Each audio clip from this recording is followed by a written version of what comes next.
Assalamualaikum warahmatullahi wabarakatuh. Alhamdulillahirabbil alamin wa bihi nasta'in ala umurid dunya waddin. Wassalatu wassalamu ala asrafil anbiya'i wal mursalin sayyidina Muhammadin wa ala alihi wa sahbihi ajma'in. Amma ba'du. Perkenalkan, nama saya Muhammad Fahmi, Prodi Pendidikan Agama Islam Universitas Al-Ma'ata Yogyakarta. Di sini saya ingin mengkaji sebuah buku berjudul Filsafat Pendidikan Islami yang ditulis oleh Dr. Ahmad Tafsir. Buku ini memiliki halaman 343 halaman dengan 10 bab yang ada di dalamnya yang dibahas di dalam buku ini. Dari bab pertama yaitu pendahuluan, bab kedua yaitu hakikat manusia, bab ketiga yaitu hakikat pendidikan, bab keempat dasar pendidikan, bab kelima tujuan pendidikan, bab keenam kurikulum pendidikan, bab ke-7 peserta didik, bab ke-8 lembaga pendidikan, bab ke-9 proses pendidikan, dan sampai yang terakhir bab ke-10 yaitu pengembangan pendidikan. Oke, sebelumnya saya ingin membacakan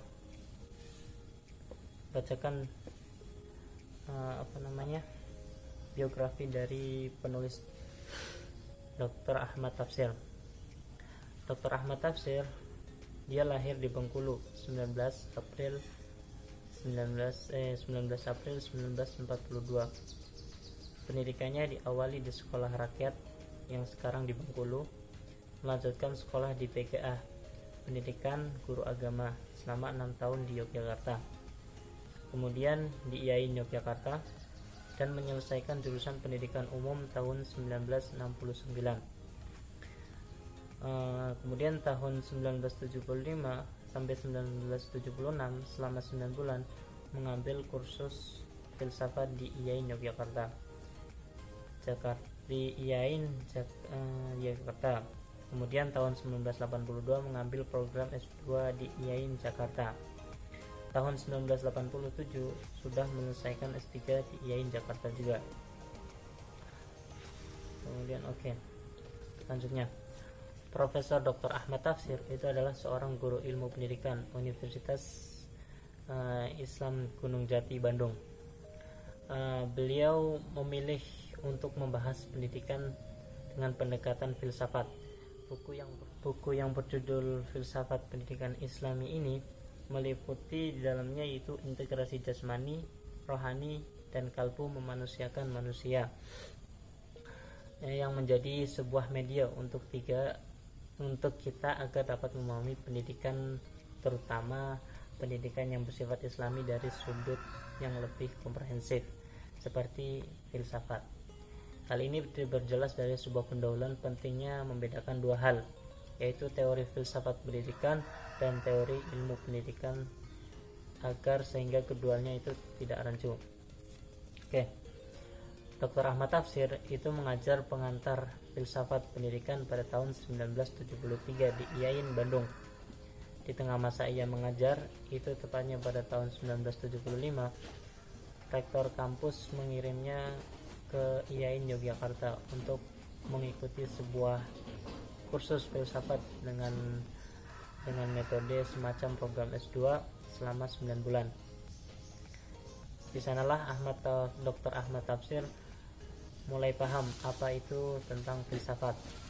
Meskipun Dr. Ahmad Tafsir waktu itu belum juga menemukan perbedaan tentang filsafat pendidikan dan ilmu pendidikan. Setelah 20 tahun berkecimpung dalam proses mengajar dua cabang ilmu tersebut, maka sampailah ia pada sebuah perenungan yang akhirnya dijadikan sebuah buku daras bernama Filsafat Pendidikan Islami yang telah dicetak sebanyak 9 kali sejak terbitnya pada tahun 2006. Buku ini terbagi ke dalam 10 bab, dimulai dari pendahuluan sampai yang terakhir yaitu perkembangan pendidikan.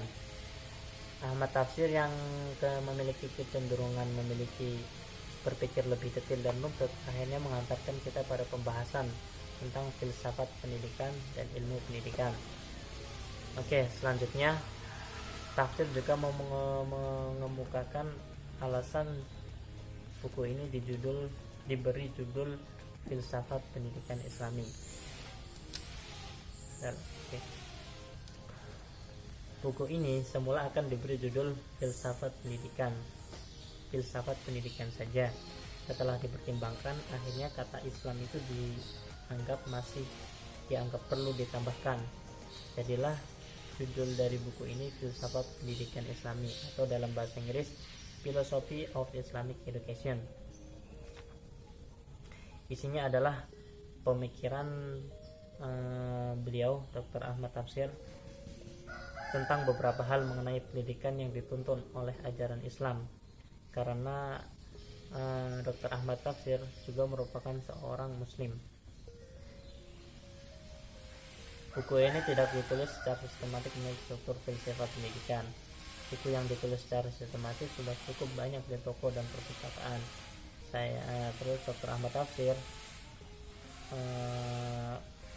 ini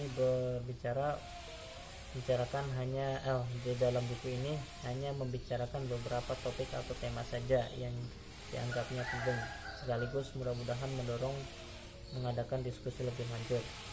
Oke, isi dari buku ini yang digunakan oleh Dr. Ahmad Tafsir sebagaimana yang dilakukan oleh para pengkaji ilmu agama Islam terdahulu dari dahulu hingga sekarang, yaitu merujuk kepada Al-Quran sebagai sumber ilmu dari seluruh ilmu yang tersebar di seluruh muka bumi ini. Kemudian ia menerangkan tentang perbedaan filsafat dan ilmu.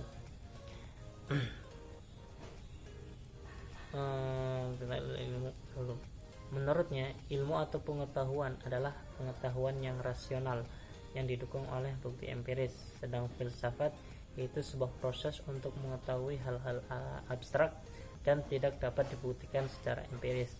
Di samping itu, ia juga mengklarifikasi tentang 3 macam pengetahuan, yaitu pengetahuan sains, pengetahuan filsafat, dan pengetahuan mistik. Pada bab pertama ini kita sudah diberikan dasar pengetahuan untuk membedakan apa itu filsafat pendidikan dan teori ilmu pendidikan. Filsafat pendidikan yaitu teori rasional tentang pendidikan yang tidak pernah dapat dibuktikan secara empiris. Kemudian teori ilmu pendidikan ialah teori rasional dan ada bukti empiris tentang pendidikan. Filsafat pendidikan berisi teori-teori yang hanya rasional, dan ilmu pendidikan berisi teori-teori rasional dan ditunjang bukti empiris. Kemudian di bab kedua, Dr. Ahmad Tafsir membahas tentang hakikat manusia. Hakikat manusia itu di sini dibahas di bab ini, yaitu manusia menurut manusia. Yang pertama, manusia menurut manusia, kemudian yang kedua, manusia menurut Tuhan, dan yang ketiga yaitu inti manusia. Manusia menurut manusia ini membicarakan hakikat manusia menurut beberapa tokoh. Kemudian yang kedua, manusia menurut Tuhan ini yang diambilkan dari ayat-ayat Al-Quran. Dan yang ketiga, inti manusia, yaitu mengarahkan kemana pendidikan mestinya difokuskan agar murid itu menjadi manusia. Ketiga topik ini membahas tentang hakikat manusia. Kemudian Socrates di sini mengatakan adalah kewajiban setiap orang untuk mengetahui dirinya sendiri terlebih dahulu jika ia ingin mengetahui hal-hal di luar dirinya. Berbeda dengan Socrates, Plato berpendapat bahwa jiwa manusia adalah entitas non material yang dapat terpisah dari tubuh. Hakikat manusia ada 2, yaitu rasio dan kesenangan (nafsu). Plato menambahkan bahwa manusia terdiri dari 3 elemen, yaitu roh, nafsu, dan rasio, yang mengandaikan roh itu menaikkan roh itu sebagai kuda putih yang menarik kereta bersama kuda hitam dan kurang nafsu yang dikendalikan oleh Kursir, yaitu rasio yang berusaha mengontrol laju kereta. Berdasarkan Plato ini, maka program pendidikan haruslah membantu rasio dalam mengendalikan kereta tersebut. Yes, pada bab ketiga, yaitu membahas tentang hakikat pendidikan. Yunani kuno mengatakan bahwa pendidikan adalah pertolongan kepada manusia agar ia menjadi manusia. Mengapa? Manusia membutuhkan pertolongan karena manusia berhasil menjadi manusia sejati dengan segala atribut kemanusiaannya. Orang Yunani memiliki 3 syarat untuk menjadi manusia yang layak disebut sebagai manusia. Yang pertama yaitu memiliki kemampuan mengendalikan diri, yang kedua cinta tanah air, dan yang ketiga yaitu berpengetahuan. Manusia yang menjadi tujuan dari pendidikan harus memiliki pengetahuan yang tinggi. Ia juga harus mampu berpikir benar. Oleh karena itu, orang Yunani berkeyakinan bahwa berpikir dengan cara filsafat atau berfilsafat adalah latihan terbaik untuk mampu berpikir benar. Lebih lanjut, tafsir mengatakan bahwa pendidikan adalah masalah yang tidak pernah selesai. Mengapa demikian? Penyebabnya keinginan manusia untuk mendapatkan sesuatu yang lebih baik, dan pendidikan memiliki berbagai macam elemen yang saling berkaitan untuk menciptakan hal-hal baik dari masa ke masa.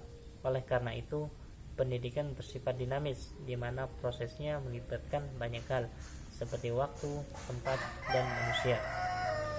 Kemudian lanjut di bab keempat, yaitu Dr. Ahmad Tafsir merumuskan nilai-nilai yang layak dijadikan dasar untuk memperkuat fondasi pendidikan. Nilai merupakan satu hal yang sangat penting dan utama dalam pendidikan, karena dengan nilai pendidikan memiliki pijakan dan pedoman untuk menciptakan pendidikan yang kokoh, kuat, inovatif, dan integratif. Menurut Dr. Ahmad Tafsir, salah satu nilai yang menjadi dasar pendidikan di Indonesia adalah Pancasila dan pengembangannya menjadi nilai-nilai yang dimanifestasikan menjadi aliran aktual di semua aspek. Salah satunya yaitu adalah pendidikan. Pancasila telah terbukti sejalan dengan misi pendidikan yang ada di pelosok negara Indonesia. Pendidikan adalah salah satu media untuk memperkuat dan mempersatukan seluruh rakyat di bawah naungan Pancasila. Dengan demikian, Pancasila juga dikatakan sebagai filsafat atau falsafah negara yang meliputi semua aspek kehidupan berbangsa dan bernegara. Lanjut pada bab kelima di buku ini, itu tentang apa itu tujuan pendidikan. Tujuan pendidikan adalah hal pertama dan terpenting bila kita merancang, membuat program, serta mengevaluasi pendidikan. Tentu tujuan pendidikan merupakan wujud dari pandangan hidup. Ada dalam bahasa Inggris way of life dari orang yang merumuskannya, karena rumusan pendidikan dibuat oleh para manusia, salah satunya wakil rakyat yaitu DPR. Maka pandangan hidup mereka turut mewarnai, bahkan tidak jarang terjadi perdebatan di antara mereka, asalkan rumusannya tidak terlalu jauh dari Pancasila dan tidak mengancam keutuhan bangsa, masih bisa kita dukung. Ahmad Tafsir hanya memaparkan 3 kriteria menjadi seorang lulusan yang diharapkan dari sebuah proses pendidikan, yaitu berbadan sehat, kuat, dan otak cerdas, dan yang terakhir itu beriman kuat. Kemudian di sini Ahmad Tafsir tidak menjelaskan lebih rinci berdasarkan argumentasi rasional, sehingga penjabaran yang dilakukan tentang seperti apa tujuan pendidikan sesuai perspektif filsafat Islam masih belum diketahui. Kemudian lanjut di bab ke-6, yaitu tentang kurikulum pendidikan. Ahmad Tafsir mendefinisikan kurikulum yang berarti sebuah program untuk mencari tujuan pendidikan. Selanjutnya, Dr. Ahmad Tafsir membangun relasi antara kurikulum, tujuan pendidikan, dan manusia yang baik. Maksudnya adalah manusia yang baik adalah produk dari kurikulum yang dikembangkan, sehingga tujuan pendidikan itu untuk melahirkan manusia dengan budi pekerti yang luhur. Manusia yang baik berkaitan erat dengan akhlak, dan masih menurut Dr. Ahmad Tafsir bahwa akhlak merupakan core dari kurikulum. Ia juga menambahkan dengan berpijak pada undang-undang tentang pendidikan yang menyatakan bahwa pendidikan nasional bertujuan untuk berkembangnya potensi peserta didik agar menjadi manusia yang beriman dan bertawakal kepada Tuhan Yang Maha Esa, berakhlak mulia, sehat berilmu, cakap, kreatif, menjadi mandiri dan menjadi warga negara yang berdemokratis serta bertanggung jawab. Itu pasal Undang-Undang Nomor 20 Tahun 2003. Kemudian lanjut pada bab yang ke-7, yaitu bab mengenai peserta didik. Dr. Ahmad Tafsir lebih memilih menggunakan kata murid dalam tulisan di bukunya ini dengan mengikuti tradisi tasawuf, di mana istilah murid disandingkan dengan kata mursyid yang bermakna guru. Dr. Ahmad Tafsir rupanya juga telah sepakat untuk menggunakan rumusan adab murid kepada guru yang telah disusun oleh Said Hawa pada tahun 1999. Kemudian Dr. Ahmad Tafsir juga menegaskan bahwa istilah yang paling tepat untuk pelajaran ialah murid, bukan anak didik atau peserta didik. Hal ini jelaskan bahwa istilah murid merupakan pengaruh dari ajaran agama Islam, sehingga dapat diasumsikan bahwa anak didik atau peserta didik tidak memiliki makna Islami dibandingkan dengan murid.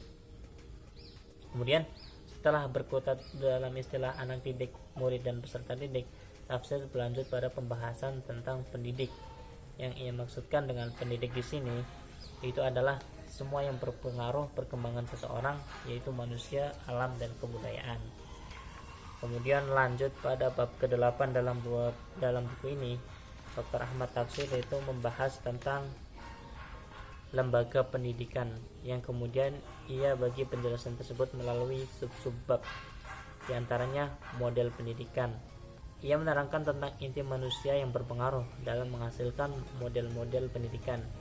Inti manusia yang dimaksud yaitu iman. Iman dapat berkolaborasi dengan amal soleh, pengetahuan, vokasi atau keterampilan, metode belajar, bahasa, dan seterusnya. Hal tersebut diharapkan dapat menjadi pedoman dalam menciptakan generasi-generasi yang dapat menguasai iman, takwa, ilmu pengetahuan, dan serta teknologi. Dalam subbab model sekolahan untuk menghadapi abad yang sekarang, abad 21, dan berdasarkan pemikirannya yang diklaim dalam perspektif Islam, Tafsir mengatakan bahwa pendidikan Islam di masa depan harus memiliki kurikulum utama seperti pendidikan agama, pendidikan bahasa Inggris aktif, pendidikan keilmuan, serta pendidikan keterampilan kerja. Itu di bab ke-8. Kemudian lanjut di bab ke-9, yaitu membahas tentang proses pendidikan. Satu hal yang penting untuk diperhatikan yang menjadi topik dalam pembahasan ranah filsafat adalah bahwasanya sebuah proses pendidikan mestilah membangun sebuah internalisasi konten pendidikan, baik itu terkait dengan internalisasi pengetahuan, terlebih lagi internalisasi nilai. Ada rambu-rambu penting yang perlu diperhatikan agar sebuah proses sukses melakukan internalisasi. Ada 3 tujuan pembelajaran. Yang pertama yaitu tahu atau knowing. Yang kedua itu mampu melaksanakan apa yang diketahui atau doing. Yang ketiga menjadi apa yang telah dilaksanakan itu atau being. Kemudian adapun bab terakhir dalam buku ini yaitu bab 10, yaitu pengembangan pendidikan. Sebagaimana yang ditulis oleh Dr. Ahmad Tafsir bahwa pengembangan pendidikan di dunia Islam tidak sepesat pengembangan pendidikan di dunia Barat. Hal ini disebabkan karena kajian-kajian mengenai pendidikan selalu mengambil konsep dari pendidikan yang dilaksanakan di dunia Barat. Maka tidak heran jika pengembangan pendidikan di dunia Islam menjadi sangat lambat. Pada bab ke-10 ini Dr. Ahmad Tafsir juga mengutip perkataan Azyumardi Azra yang menyatakan bahwa kekecewaan yang mendalam tentang kurangnya perhatian terhadap kajian ilmu pendidikan Islam. Istilah pendidikan Islami adalah yang paling benar dan tepat jika dibandingkan dengan pendidikan Islam. Tafsir Dr. Ahmad Tafsir merujuk pada istilah yang sudah paten digunakan dalam bahasa Inggris dan juga bahasa Arab seperti Islamic Education dan Al-Tarbiyah Al-Islamiyah. Kedua bahasa ini disadur ke dalam bahasa Indonesia akan menjadi pendidikan Islam, bukan pendidikan Islami, bukan pendidikan Islam, karena tentu saja keduanya memiliki pengertian yang berbeda pula. Setidaknya kedua istilah ini dapat dikaji lebih mendalam agar tidak ada lagi miskonsepsi di kalangan pengkaji, akademisi, mahasiswa yang berkecimpung di bidang pendidikan. Sangat disayangkan pula jika buku ini tidak dilengkapi dengan catatan kaki, sehingga pembaca akan dirundung rasa ingin tahu yang besar untuk menelusuri tulisan-tulisan atau pertanyaan yang bisa dijadikan sebagai referensi valid. Oleh karena itu, pembaca bisa menyaringnya di daftar pustaka yang terjadi di akhir buku ini. Ini daftar pustaka yang terdapat di halaman 339.